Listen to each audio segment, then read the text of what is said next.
National Park, which is in Sarawak on the island of Borneo.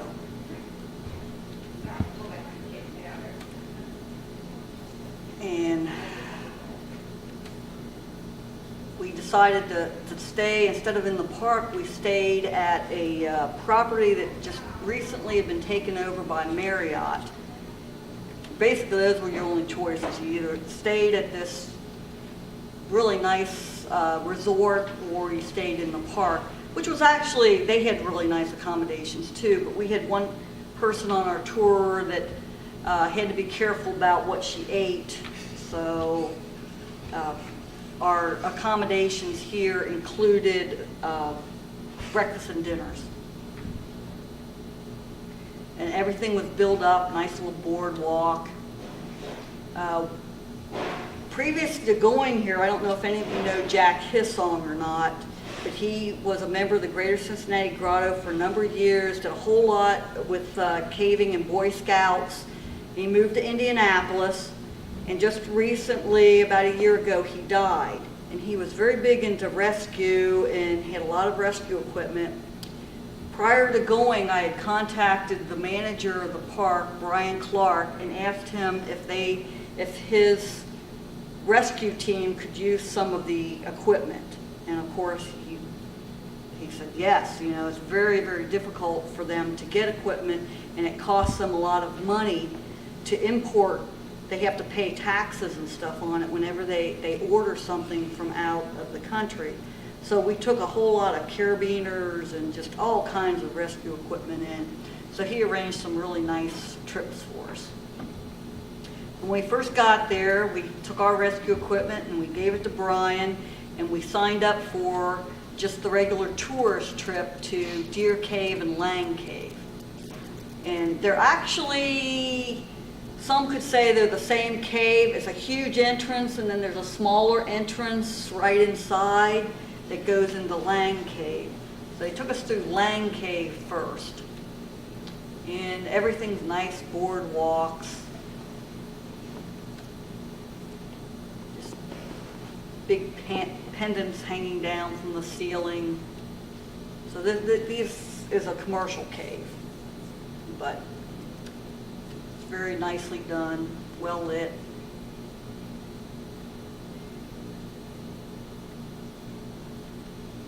We had a guide that was explaining things, and we were in that cave for maybe half an hour, and then we went in Deer Cave, which is what most people come to this park to see.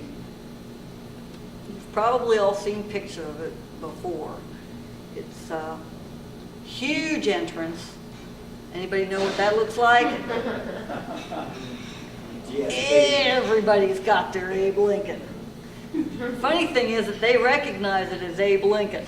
And they actually have postcards that say, "See Abe Lincoln," in the entrance to the cave. Can you see the people in this picture? Mm-hmm. This is the one you've probably seen pictures of National Geographic of with the helicopters in. It is so big that they have flown. I saw one picture that had 3 helicopters sitting in this chamber, and they look not a whole lot bigger than those people.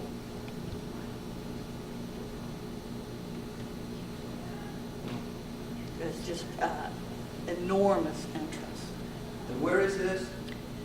This is, it's off the coast of Australia, in the island of Borneo. The very top part of the island is a little country called Sarawak. And actually the largest chamber in the world is in a cave in this park.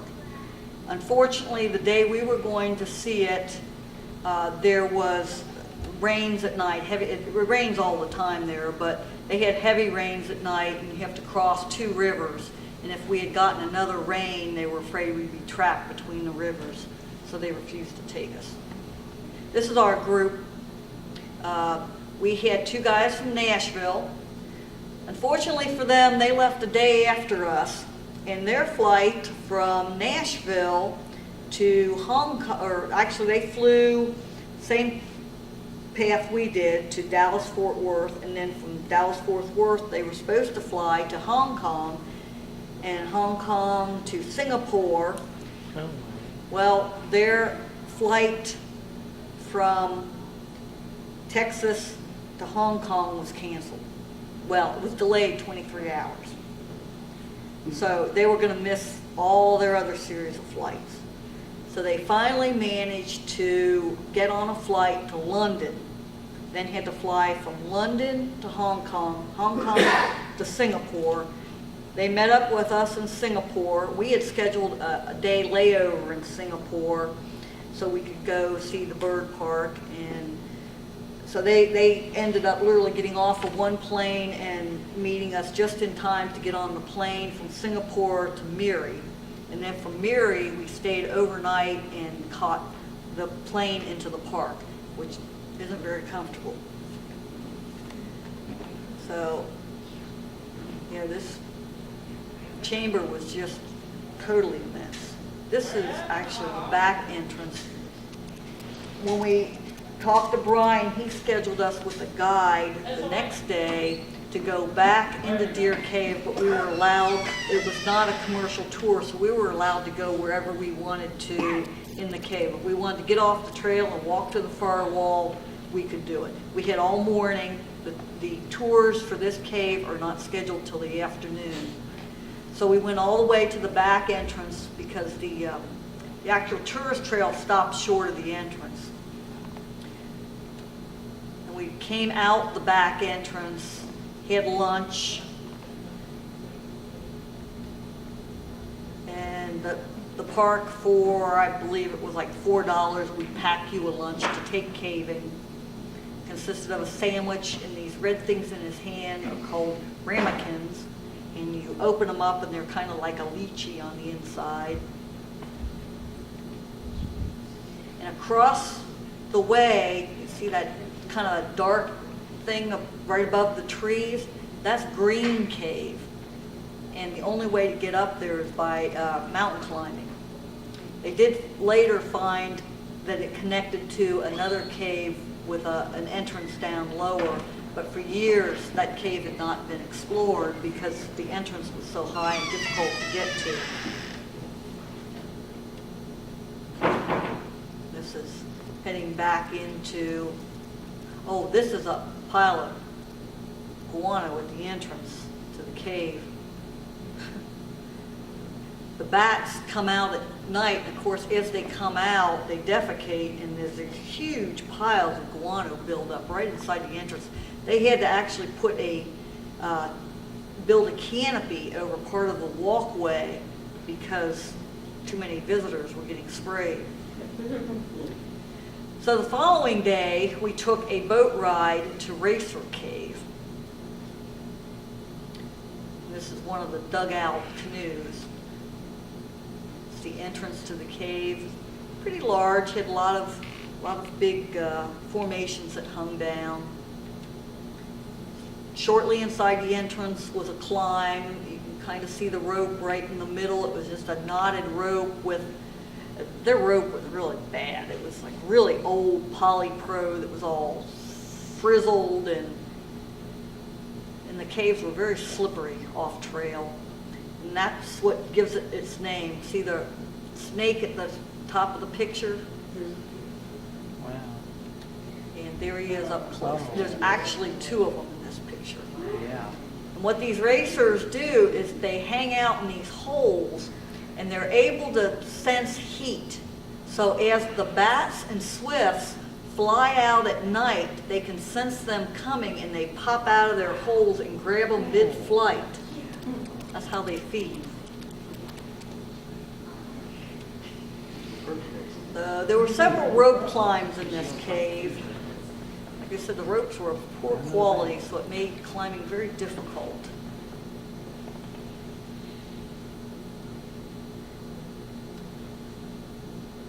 Some of the formations were pretty colorful, a lot of black.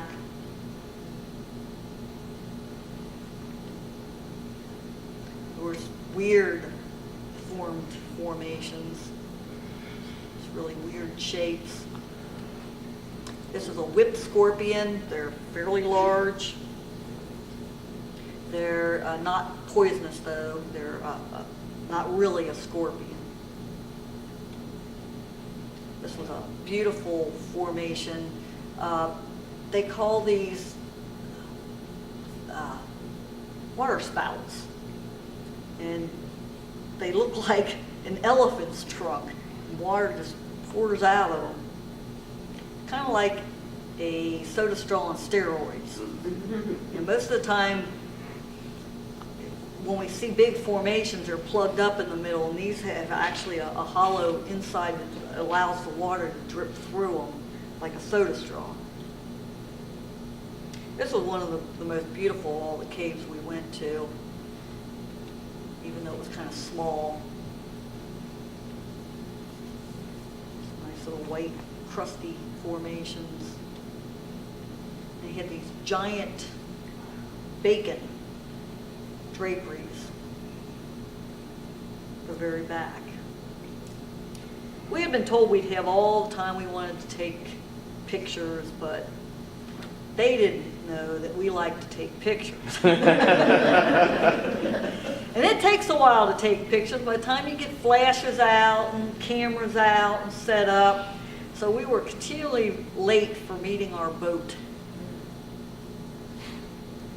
So that was day one. It took most of the day to go to Racer Cave.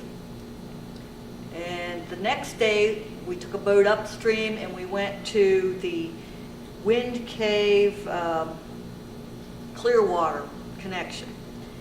These caves are warm. And by warm, I mean they are probably about 92, 93 degrees. And Wind Cave had no wind. We were dying, just absolutely dying. There's still a lot of exploration that goes on every year. A crew of British cavers comes in, and they actually, in this particular cave system, they stay in the cave for 2 or 3 days and are pushing leads in the very back. Wind Cave and Clearwater Cave were only connected about 6 or 7 years ago. And it starts off as a commercial tour. This is called moon milk, and it's a white coating that's on the formations. And it manages to be on a lot of the formations in that area for whatever reason. I've seen moon milk in Ellison's cave, but it was more of a clay consistency. In these caves, it was more crystalline.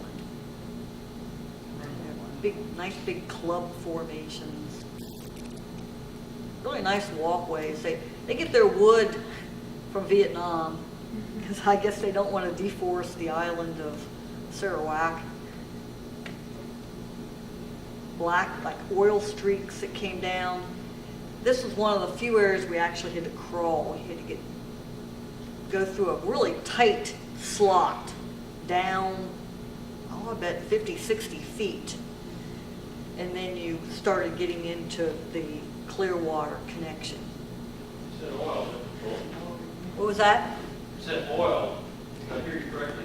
No, I said it looked like it. It looked like it. But it was just, it must be, I would guess it's some sort of bacteria, because it was slimy looking.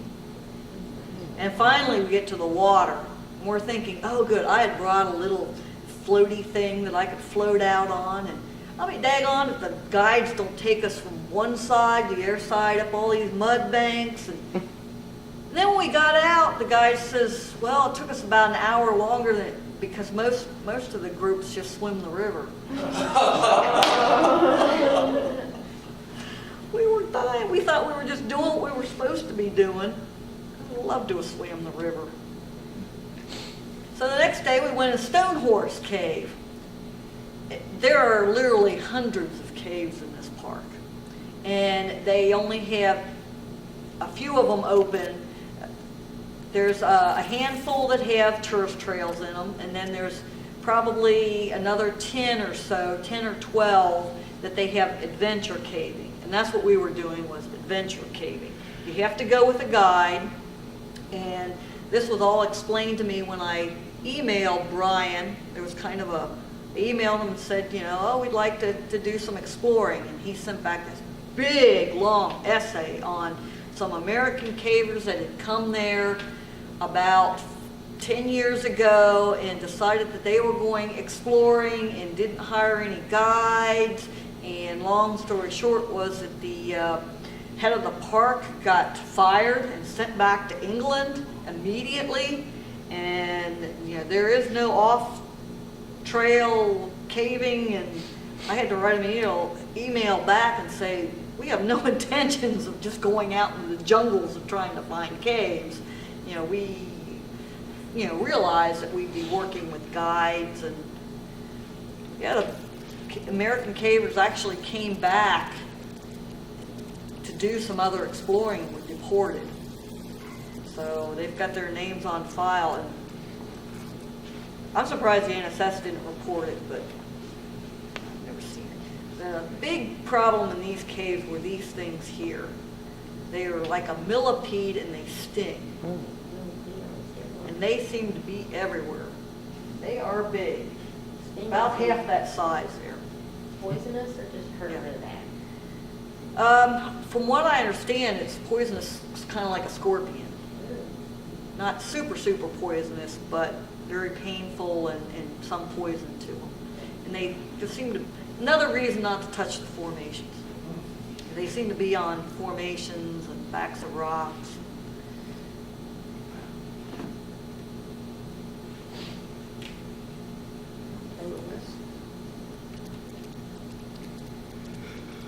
Following day, we went to Legang's cave. That was another one where we started out as a commercial cave, and then we went off trail. There were these funny little water driplets here, and what amazed me was how symmetrical it was around the edge. It was almost like somebody took a pie cutter and it went all the way around the edge. And our guide was very upset because there's a cigarette butt in there, and she actually took that cigarette butt out. We were very impressed. The guides were very knowledgeable and very, if they saw the tiniest piece of trash anywhere, they would go and get it and haul it out. The only problem was they spoke English, but some of them, their English was not real well. It was not very good. This is looking up into one of those water spouts. A lot of the caves had these big sediment banks, and Rick, being a geologist, he was wondering if anybody had actually analyzed the sediments to see how old they were and how long they've been in the cave. I think in the 7 days we were here, we did 12 caves. Hornbill Cave was another smaller cave that they took us into. It actually had a crawl in the entranceway. But it's got fairly good size on the inside. The ceiling was very anastomosis-like. All these pendants hanging down.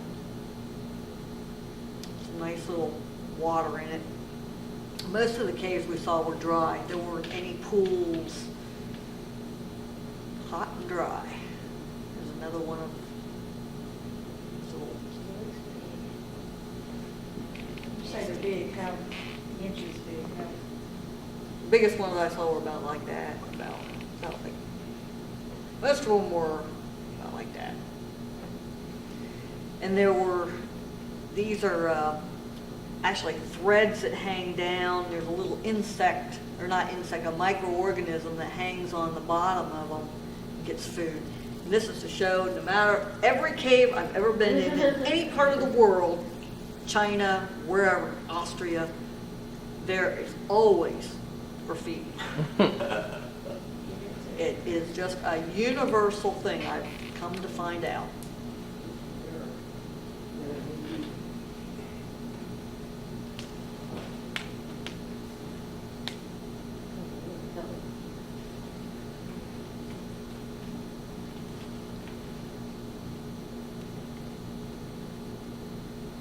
fruit bat cave. We didn't see any fruit bats, but we were hoping to see them. And this is what they call pseudo karst. The whole floor had these sharp pendants that all stuck up. And evidently they're formed much like karst pinnacles are formed. We saw this little crabby in there. Actually, we saw an albino one too, but I think I forgot to put the picture in the albino. And there were some more of the black formations. I don't know if those are microorganisms or if that's due to manganese. A lot of massive flowstone formations. Big pillars, columns. This is the roots that were growing near the entrance to the cave.